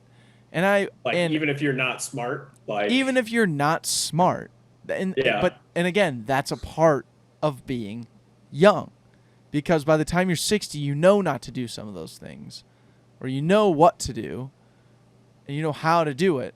But there's probably an aspect to the fact that you, quite frankly, can't do it, or don't want to, or in an environment where it's not applicable. So are we about to go in on 30-year-old right now? I think we. I'm totally down to triple down on 30-year-old. Like, seriously. We're good looking. I'm only 26, but I like my odds of how I'm going to look at 30. So I feel like same with you. It's like, you know, I roll the dice. There's like no better time to be 30. Like, I feel like being 30 is kind of dope. Like, that's kind of a peak. I feel like if you're like physical attractiveness too, you know? Yeah. If you want to go physical, absolutely. But like, even like when you're in your 20s, like us, you know, we're 25, you know, like thinking of being 30 is like, that's bad, you know, like, I'm 30, right? But like in the perspective of a 6-year-old, like 30 kind of rocks, you know, because that's half your age, you know? So you got to imagine like 30, you kind of have like the experience of like fucking around in your 20s, and then like you have this weird perspective to kind of execute on stuff, which I'm not entirely sure is accurate or not, but just from the friends that I have who are 30, that's kind of what they're doing. So like I feel like 30 is like, it's a high pressure situation for sure, but it's definitely a place that's valuable to be a part of. Yeah, I feel like it's like you've learned enough. I think if you would have told me like of your 15-year-old brain or something, I'd be like, okay, well, I was pretty fucking stupid when I was 15. Yeah. So 15's not like, that cool, you know? Yeah, but like 30, you've seen some stuff, but you also haven't seen everything, so you're still kind of naive, which can be a good thing. Yeah. And you're also good looking, so I don't know. You are harping on the good looking part, and I think that has to play a part in it. Okay, yeah. now I am just coming across like, wow, he really is hammering home like wow, I guess it is pretty cool to be good looking. I get it, dude. Yeah. Yeah, but like, okay, if we're gonna play, you know, there are listeners that are playing this devil's advocate though, like being old and wise. Like if you think of like Harrison Ford when he was 60, I mean, he was Han Solo. That's probably dope, right? Yeah. Yeah. There's nothing like being young. Yeah. That's what I'm saying. Like my my sweet girlfriend is always like, Declan, this is the youngest we'll ever be, and that just depresses me immediately, but also like motivates me to just like maximize what I have, you know? Well, yeah, you just think about what you're able to do on a weekly, like daily basis that you won't be able to do when you're 60 because you'll have lived a whole life by then. You know? Right. Like, and if you think about like the opportunity that you have and I have, and including Andrew, we have with like Backpocket, like the fact that we go to like an Optum or like for my sense like a full-time engineering construction job, to Andrew who like couldn't make the frickin' podcast because of his day job, you know, because he's grinding so frickin' hard. Like there's an aspect to like the fact that we go through like the 40-hour, 50-hour, potentially 60-hour work week and still have time for our passion project to like continue to build and grow, and like that's all we fucking think about. Like, think about that aspect of like the energy output that we have, dude. Next question on being 30 or 60. Yeah, I think we just convince ourselves. Yeah. Right. So If we have I have one for you. If we have just hey, throw it out there. Throw it out there. Love a good would you rather. I came up with a couple in college I'm very proud of. So I'll just give you the one. These are originals, trademarked would you rathers. Trademark by the Harrier. Would you rather? Yeah. So don't. If I hear anyone using these, you'll be hearing from my lawyers with the cease and desist. So would you rather live in the same place for your whole life, but you don't get to choose what place that is? So it could just be like bumfuck Iowa, or would you rather move every 6 months, but you get to choose where you move to? This is for your whole life. So like if you have like think about this is because I feel like everyone's always like moving, but then if you think like if you want to have kids at some point or a spouse or something, like you have to keep that in mind as well. Every 6 months, basically every school year. Got it. So, it would suck for my kids, but let me tell you, I was a product. But let me tell you, I was a product of that. Okay. I was born in Santa Barbara, California. I was there for probably a year, maybe a little more. By the time I was 2, I was in Birmingham, Alabama. By the time I was 4, I was in Portland, Oregon. By the time I was 5, I was in Glenwood Springs, Colorado. And by the time I was 10, I was in Denver, Colorado. And then when I went to college, you're literally the worst person to ask this to. So then, and then I went to, but I stayed. I mean, I stayed in Colorado for 12 years. Yeah. Grew up there, had a nice stable time where my dad was like, okay, time to stop moving. Like, let me sacrifice and move every 6 months to different jobs while keeping my family planted in a great spot. Went to St. Thomas for college, like left my hometown, and in quotes, I left my hometown and went to St. Thomas, started a whole new community there, and now I get planted in an RV out in the middle of nowhere 6 years later. So it's like, dude, seeing seeing different perspectives and seeing environments and being able to live that is uncomparably something that I will always hold on to. That's something that will always be in my back pocket. That's something that will always be like a part of me that I think gives me an advantage to continue to move, which is like kind of shitty to a certain point, but like allows me to adapt to my environments in uncomfortable situations very, not easily, but just like in a way where it's not so much of a burden. So that's great perspective. Yeah, I've never asked that to someone who's like actually kind of lived it. So yeah, it's great. No, and again, like we talked about Minneapolis earlier, and like this aspect of like when you get to sit in a spot and you get to like, have that as your central hub. You obviously are going to travel. Like there's no caveat to the fact that like you can, if you live in one spot, you can't travel here and there across the country, across the world, and see things. But if you go back to a certain spot that you can learn and grow through and like have this sort of Mecca type feeling to, there's something special to that. Like there's something that you're always going to learn from.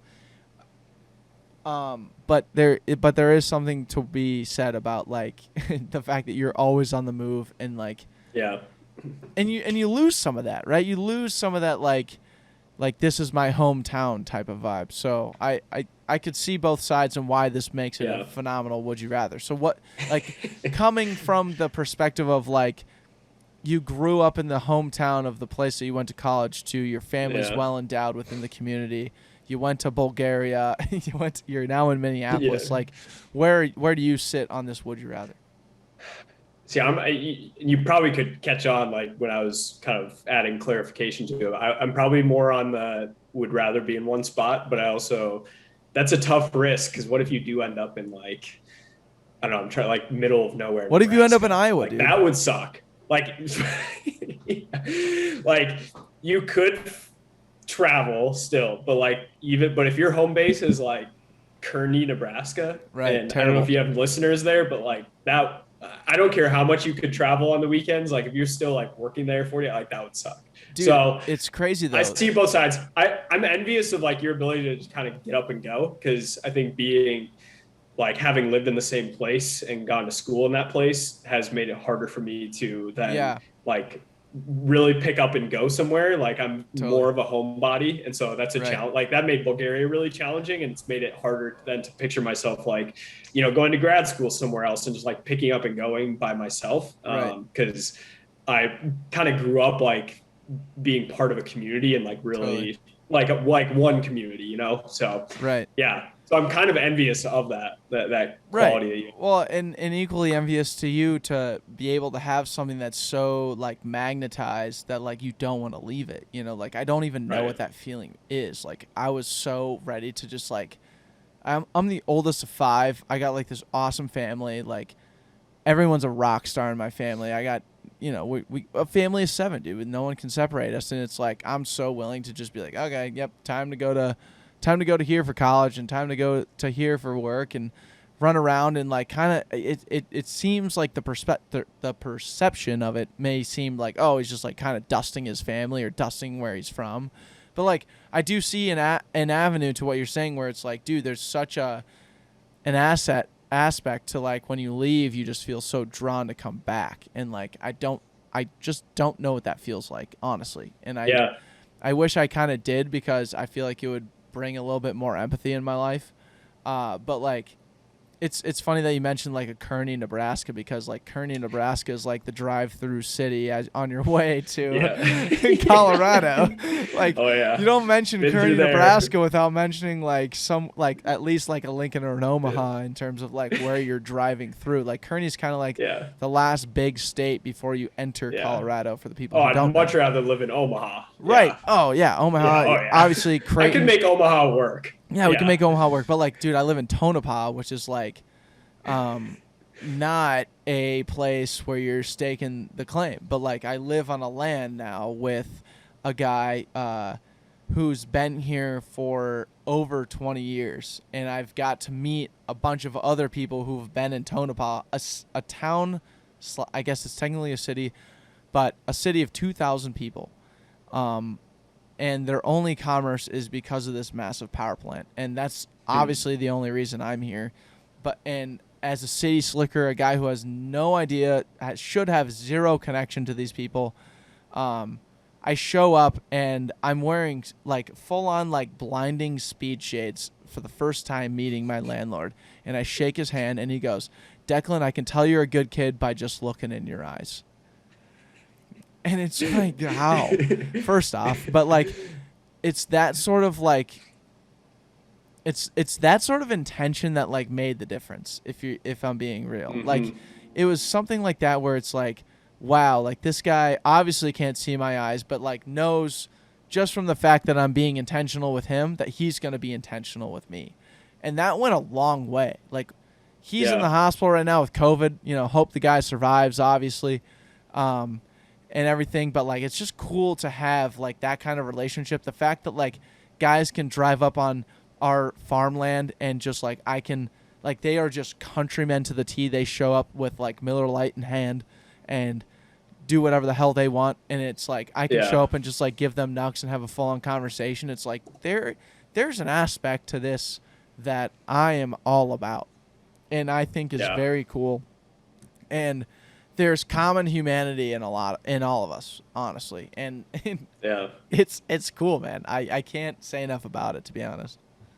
Yeah. I wish Andrew's here. I'd ask him about it sounds like his dad's doing something kind of along those lines of just he's finding those connections with people regardless of where you live. I was gonna say, like, I know Andrew's not here, but honestly, the first guy you're gonna meet out of Backpocket's Andrew, and I'll hook you guys up. You ought to go to like an alter fitness class, or you ought to go to like you got to jump into the cold tub at Embrace North. Like, I'll get you hooked up, man.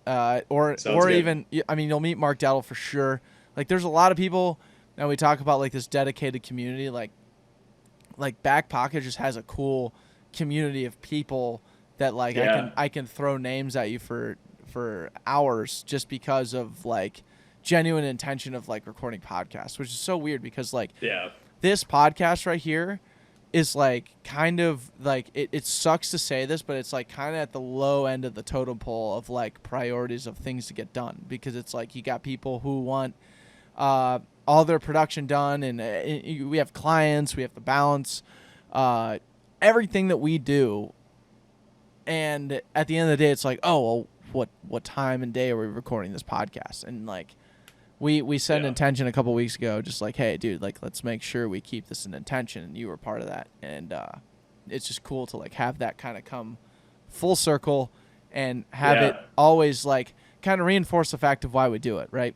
Like Andrew and I didn't quit this podcast because we see the genuine intention, and we see the connection that can be made from a Zoom conversation at times, and obviously an in-person conversation at all other times. So it's like, it's so fucking cool. Like, this is the coolest Zoom conversation that I've had in a long time. Like, there's no way I get this animated in front of a goddamn computer screen. Doesn't happen most of the times. So it's like, to have this, to be grateful for it, is just dope. And I appreciate you being on, brother. I really do. Yeah, no, I was honored to be here, especially crazy how everything came full circle. Given your past, having listened to this. Yeah, and just these memories of listening to this, like literally on these like rickety buses on like shitty roads in Bulgaria, like just so wild how it's all like come together. But that I think speaks volumes to like what the community you guys have built, where this would come full circle like this. You know, it was like meant to come full circle, right? You know, from any number of our like little connections and stuff. So, right. And obviously, like, you know, I'm happy for all the success that you guys have had and like continue like building this. It's really cool. So right. That's awesome. Want to congratulate you on that. And like, no, this isn't gonna mean much to like anybody else, but like I had one class left to take at St. Thomas. It was a fine arts credit. I just threw myself at it, and I find out through a Facebook group that I'm the only fucking guy in this entire class. And oh, by the way, it's an abroad trip to London and Ireland, and I become friends with Allie, who's obviously your sweet, sweet girlfriend, and a bunch of other girls who were on the trip. But as like being the only guy, first off, it was the coolest thing ever, because I was like getting all this attention as like a dude, you know, that's pretty dope. But like I created this group of people called the Decals Bad Girls Club, and like they hated it at first because like I was calling like these sweet, sweet girls like bad girls, but like it ended up manifesting into like amazing relationships, Allie included, obviously. And the fact that like we're sitting here 3 years after the fact of going on that trip, and like Allie hits me up out of nowhere and was like, dude, you got to have my boyfriend on the podcast. He's like kind of a cool dude. He started this thing, and then obviously it turns into this whole whirlwind of like connections. That's life, man. No, that's it's crazy. Yeah, no, it's crazy. And she's like my number one supporter. So like, this isn't possible without her. So it speaks volumes to her too, like to even reach out to like you about that. So she was like, can I do it? I'm like, you do what you want to, like, cause she's as pumped about everything in my life at that as I am. So that's, you know, I think when you surround yourself with those people, that's, you know, it's an awesome feeling. And that's the part that we clip out, right? That's the part. That's it. Wow. That's all they recorded? Damn. Like, wow, that's it, huh? Well, at least they really hit it. Yeah. Hey, Patrick, good podcast, buddy. Yeah. Exactly. No, so final question, man. Wrapping this up. It's been a phenomenal podcast. Okay. We got our clip that we sent to Allie. Obviously, we had to get that. We weren't going to stop recording until we got that, but we got it. An hour and 50 in. It takes time, dude. It takes time sometimes. You keep chopping wood. That's how it works. But I got to ask you, man, from the time you woke up today, which, like, what time roughly do you wake up to go to your day job? Like, what's, like, a typical routine for you? Oh, man. Usually not waking up until 7:30, but nice. I run twice a day, like 3 or 4 times a week. So I'm waking up at, like, 6:15 on the days I'm running. So you're doing so, like, 2 tomorrow days. I'm running. Yeah. Okay. So tomorrow I'm running in the morning, and I'm waking up probably at like 6:15. Right. Perfect. Love that. So like by the time you woke up to go on your run at 6:15 this morning to the time we're recording now, which is 9:47 p.m. Central Time, which is like awesome to put in perspective. What did you learn today? What I learned today.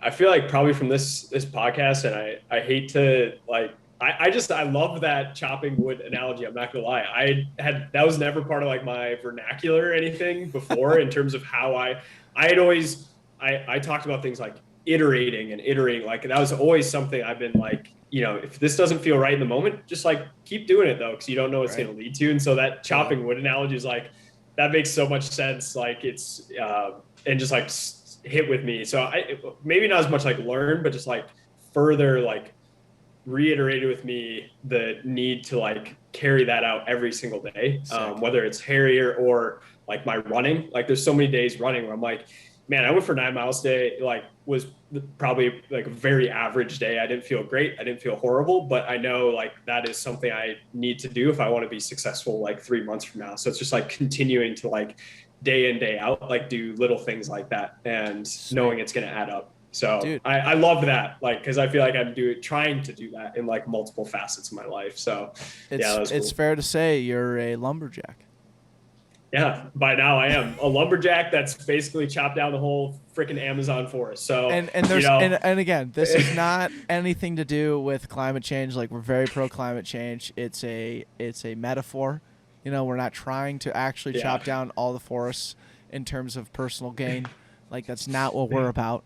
But dude, that's dope, man. I will send you the clip after this podcast of my good friend Yoakum explaining that. I would urge you to just like listen to that podcast in general.